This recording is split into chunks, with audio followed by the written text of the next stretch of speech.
cryopreservation, it's not like, freezing a piece of hamburger, okay? That's cryopreservation. But when you cryopreserve a hamburger, all the cells are dead. So when I talk about cryopreservation, especially such as cells, they're damaged during the freezing and or the thawing process.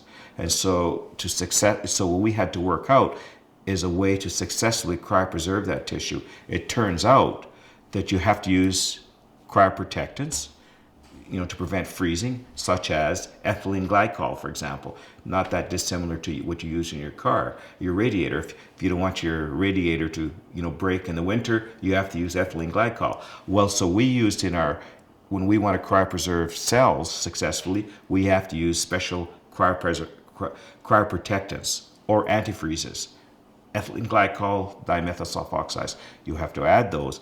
But probably the most important thing that we worked out is in the islets or cells, we had to use a very slow cooling rates of 0.25 degrees C per minute. That was critical. And then we would get down, and we're talking liquid nitrogen temperatures minus 200 degrees C. And then to have them survive during the thawing, we had to use very rapid thawing process. So when I talk about cryopreservation, we had to work out the methods, what cryoprotectants to add to the cells, but also what is the optimum cooling rate and what is the optimum thawing rate. And every cell is different.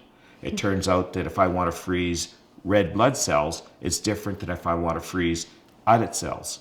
And so that's what we had to work out, is what is the optimum to cryopreserve the insulin-producing cells or the islets.